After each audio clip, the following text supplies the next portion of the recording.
Kita kembali kepada surat Mukminun ayat 102 103 tadi. Ya, 102 103. Siapa yang telah amal baiknya yang untung, kalau dengan dia rugi dalam jahanam kekal. Masuk surga itu cuma 3 jalan. Pertama ridho Allah, yang kedua rahmat, yang ketiga syafaat. Ya, bisa dilihat dalam Ibnu Katsir kalau tak salah saya surat Fatihah ayat kedua. Ya. Jadi pertama ridho, yang kedua rahmat, yang ketiga syafaat. Coba lihat wajah kita masing-masing. Model-model kita begini, mungkin nggak diridhoi Tuhan? Model-model ibu-ibu begini, susah cerita. Nggak mungkin gitu. Karena itu kita tinggi. Kalau nggak mungkin, coba rendahkan ini.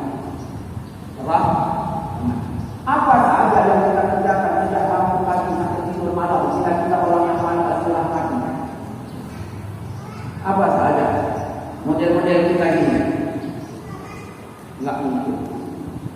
Kalau nggak mungkin, tinggal satu lagi, syafaat. Bagaimana mungkin Rasulullah memberikan syafaat kepada orang yang nanti mau Bagaimana mungkin Nabi memberikan syafaat kepada orang yang anti maulidnya? Ustaz, apa sih hebatnya maulid? Memuliakan Nabi? Di mana hebatnya? Kita orang sana bersenang-senang, bergembira segala macam. Dalam Islam kita diperintahkan sholat, jelas bentuknya. Kita disuruh baca Quran, bentuknya pun jelas. Kita disuruh zakat, bentuknya pun jelas. Kita disuruh tafakur, ada nggak dalam Islam tafakur? Jelas bentuknya. Kita disuruh bersenang-senang, bergembira.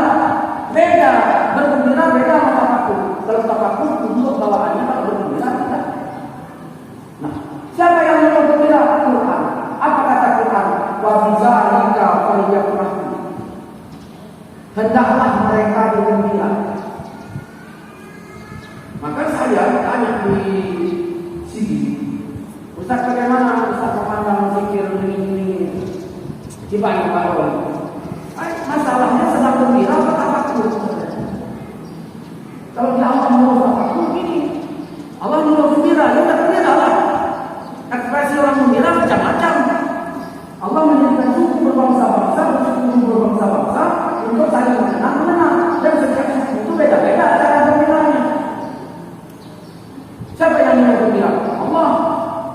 Allah menyuruh gembira. Dia berarti gembira. Nah, orang gembira macam ekspresi macam-macam. Cuma ada 2. Yang pertama dia gembira, ya. Yang kedua menangis. Karena gembira ini bisa juga menangis.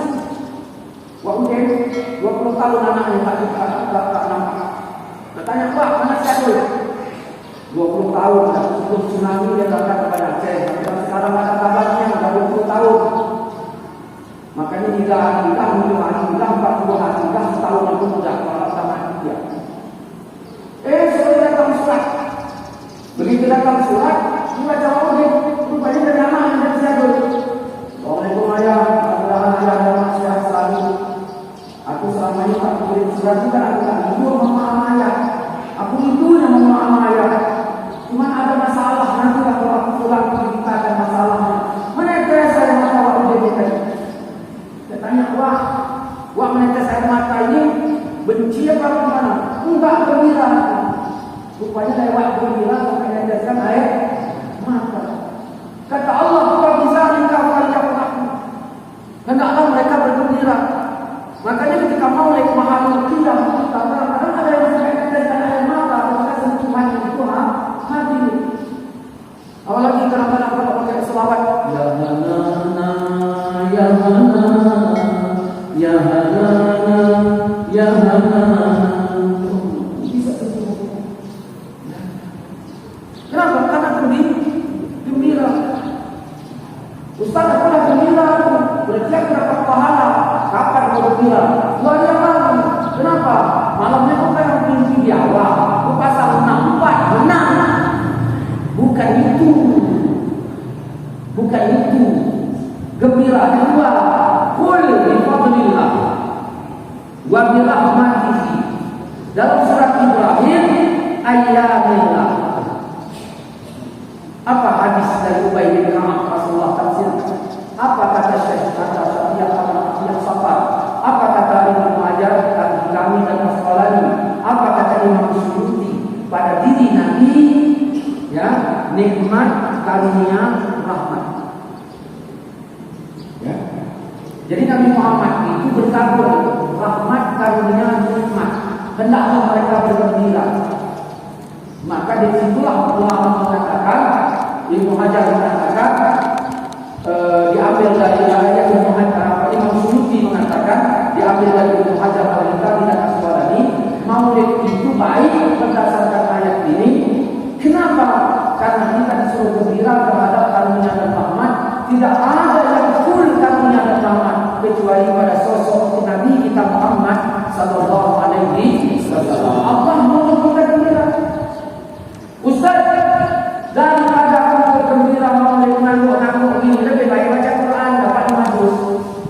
Daripada ngangguk-ngangguk ini, lebih baik sembahyang duha di sana dapat sekian rakaat. Apa kata Allah?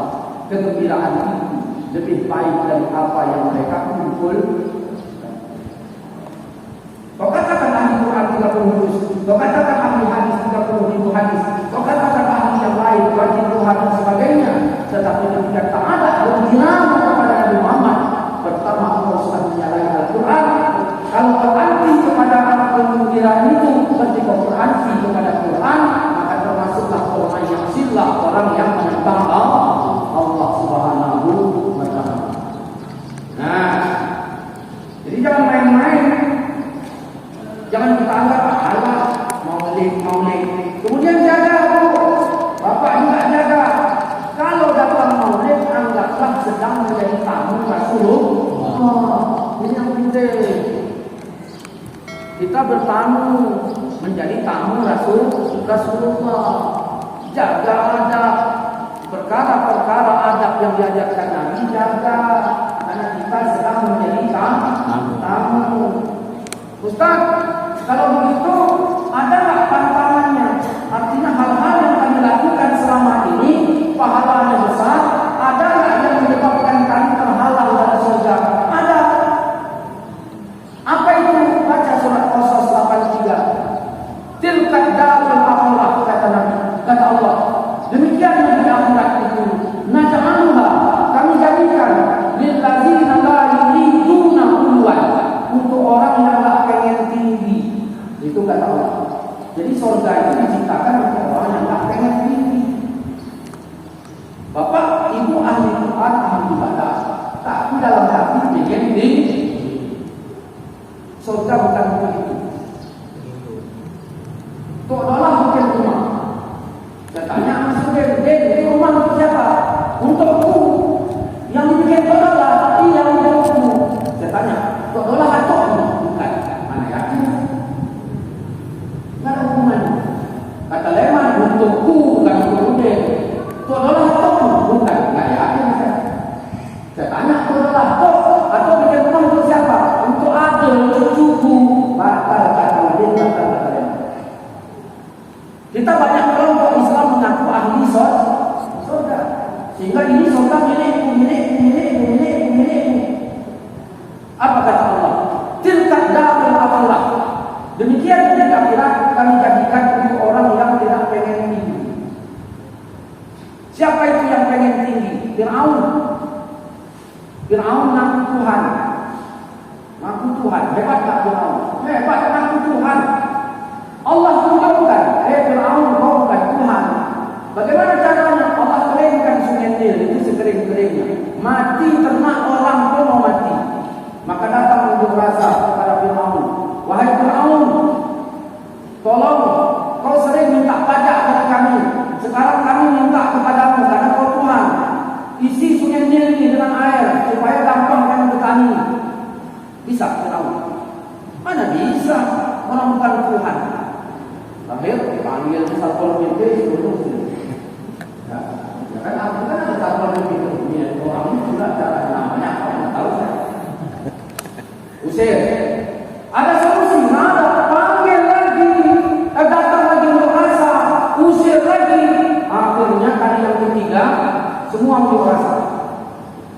Tua, muda, laki, perempuan, yang sakit, tak sakit, yang sehat, yang pincang, semuanya datang unjuk rasa. Di situ Fir'aun pening. Makanya bila bicara PPKM ini pun, kalau semua unjuk rasa, habis ini. Semua unjuk rasa, tapi jangan sebagian. Siapa yang jaga? Polisi. Wah, polisi itu belum ke depan. Kan lagi ya. Wah.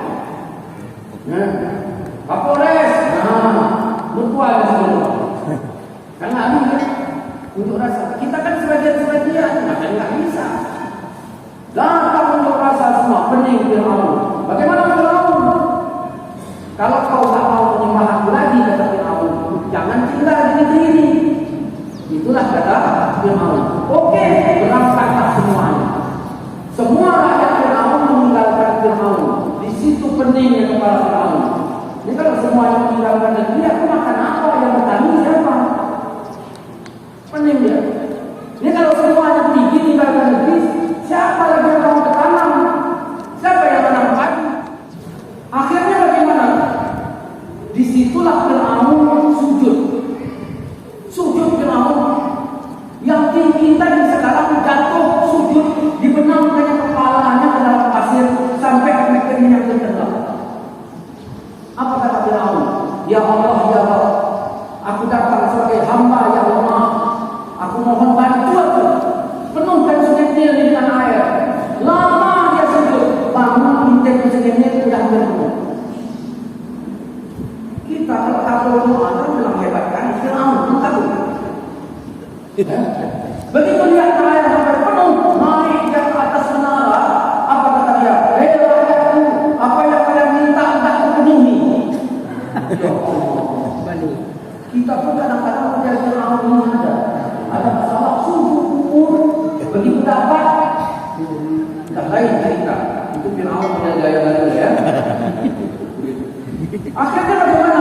Fir'aun sedang duduk di istana, datang Jibril seperti wujud manusia dan kata, wahai wanita, aku datang kemari ini bercerita curhatlah. Aku punya budak banyak. Satu budak ini, maksudnya Fir'aun ini yang saya sihir. Ku berikan kunci harta sehingga dia bebas tampil di mana-mana dia boleh. Sehingga bagaimana dia lebih hebat hidupnya dibandingkan tidak ada lain. Terus belakangan aku mulai tak dompetnya lagi, budak-budak yang lain mengaruhinya supaya hidup dia. Oh, kata Fir'aun itu budak pelawan. Kalau aku yang punya budak itu, ku tenggelamkan dia ke Laut Merah. Itu kalau sinetron betul. Misalkan kalau sinetron begitu, ku tenggelamkan dia di Laut Merah. Ya sudah lakukan. Kalau sempat aku berbuat demikian, ku tenggelamkan dia di Laut Merah. Apa kata orang? Pasti sudah aku kejar. Maksudmu apa? Baru kami kena surat keputusan bagi budak pelawan tenggelamkan di Laut Merah. Ya sudah, mana kertas? Maka ditandatangani oleh Fir'aun setiap budak pelawan tenggelamkan di Laut Merah. Kertas itu disimpan oleh Jibril. Akhirnya bagaimana? Begitu 10 Muharram dia tenggelam, kepalanya masih timbul. Apa kata Jibril? Jibril datang. Apa kata Fir'aun? Kau kan yang datang dulu di sana? Iya, kata Jibril. Datang bawa suratmu. Engkau yang bikin keputusan setiap budak pelawan tenggelamkan di Laut Merah. Datang aku ingin menenggelamkan kamu. Tadi ditolak dulu kalau itu. Sebelum ditolak berteriak Fir'aun, kalau begitu aku beriman kepada Tuhan yang ada di sana. Disinilah tinggi hatinya Fir'aun. Aku beriman kepada Tuhan yang ada di sana. Disinilah sombong. Harusnya dia berkata, aku beriman kepada Tuhan yang Musa dan Harun. Tapi sampaikan bencinya dia kepada Musa dan Harun, tak mau dia menyebut namanya walaupun dah mati. Itu Fir'aun. Makanya bapak-bapak ibu-ibu kalau ada musuh-musuh, cepat selesaikan. Jangan nanti mau mati pun makin keras kita. Ini kadang-kadang lah musuh meleman, kucing leman datang diserpai. Musuh leman, kucing leman datang diserpai. Ini leman ini. Bukan kucing bilang. Kucing pun tercengang-cengang juga. Masa tahu doanya. Aku kucing bukan leman. Orang kalau bermusuh tidak bisa menerima logika. Kemudian bermusuh leman. Tiba-tiba lapar ya. Datang Leman kan ada bola, diambil oleh beda. Beda mesti kabar anak-anak dia itu kasihnya ke ayah. Ayahnya sudah lapar, cicitnya lah bola ya. Dia enak luar biasa. Memang pandai lah anak bikin bola. Asal-asal memang enak luar biasa. Hampir habis bola dia tadi. Enak, padahal anak beda. Beginilah bikin bola aku suka. Bukan aku yang bikinnya. Itu Leman yang kasih. Asal sama. Hati-hati. Ya. Inilah Fir'aun. Maka Allah Subhanahu wa taala menjadikan sholat kita ini sebagai stabilisernya, pengontrol. Makanya sholat yang tiga. Pertama dari isi menuju nol. Jadi orang sholat itu harusnya pada titik nol. Ustaz aku rajin duha. Enggak kutanya duha. Yang kutanya adalah nol yang sudah mendapatkan dari sholat yang selama ini kita kerjakan. Jadi dari isi jadi nol. Nol, satu, dua, tiga dan seterusnya. Kalau Bapak ingin dekat dengan yang maha satu jadi nol. Jangan jadi dua. Bagaimana jadi nol? Buang ini, buang ini, buang ria, buang takabur, jadi nol lagi. Maka posisinya di bawah satu. Paham kan maksudnya? Kalau ingin dekat dengan Allah, cobalah jadi nol. Makanya orang suruh berdoa istighfar untuk mengenolkan diri. Silakanlah orang yang akan mengusahakan aku baca doa astagfirullah. Artinya apa? Untuk mengenolkan diri. Jadi sholat dari isi menuju nol, bukan dari nol menuju isi. Kita enggak begitu kita sholat agak sombong bawa. Ini bukan nol. Yang kedua, dari pikir menuju zikir. Yang ketiga, dari tinggi menuju rendah. Tinggi otak di sini, dada di sini, disebut tinggi. Nah ini saya ini tinggi nih. Ini tinggi. Terus menuju rendah. Mana rendahnya? Waktu sujud. Kenapa waktu sujud disebut rendah? Karena waktu sujud otak yang tinggi sekarang di lantai, dada yang di bawah di atas otak. Pada saat itu zikir lebih tinggi dari pikir. Maka disebut manusia itu dekat dengan Tuhannya. Begitu. Nah, makanya dulu, ya, ketika banjir di masa Nabi Nuh, kapal ini melayang-layang di atas air. Ketika Allah hendak menurunkan banjir tersebut, Allah pilih tempat mana yang pantas untuk mendarat bahtera Nabi Nuh. Maka apa kata Allah? Wahai gunung-gunung, maukah kalian mendaratkan bahtera Nabi Nuh ke punggung kalian? Gunung-gunung yang besar. Semua gunung yang besar berteriak berkata, kami siap ya Allah. Allah suka karena gunung patuh. Wahai gunung-gunung, maukah kalian mendaratkan bahtera Nabi Nuh ke punggung kalian? Kami siap ya Allah. Kan kami besar. Nah ini kalimat yang Allah tak suka. Akhirnya apa? Tak jadi ditawarkan tadi kepada gunung yang besar. Makanya bapak-bapak, ibu-ibu hati-hati di sini. Ibu donatur, ibu rajin pulang. Ini masjid tadi sedang dibangun. Lalu musyawarah bapak-bapak ikut. Kemana ini? Ikut kumpul semuanya. Saudara semuanya, kita bangun masjid ini, menghabiskan duit ini. Kira-kira lebih kurang 500 juta. Siap? Siap. Aku kan oke. Ini Allah suka. Akhirnya bagaimana? Allah tawarkan kepada bukit yang kecil dan rendah. Wahai bukit judi, maukah engkau mendaratkan bahtera Nabi Nuh ke punggungmu? Apa kata bukit judi? Ya Allah, ya Allah, aku kan bukit yang rendah dan kecil. Bagaimana mungkin kau daratkan di punggungku bahtera Nabi Nuh yang sangat mulia itu? Aku bukit yang rendah dan kecil. Wahai bukit judi, karena engkau merendah, sekarang aku tinggikan. Karena engkau mengecil,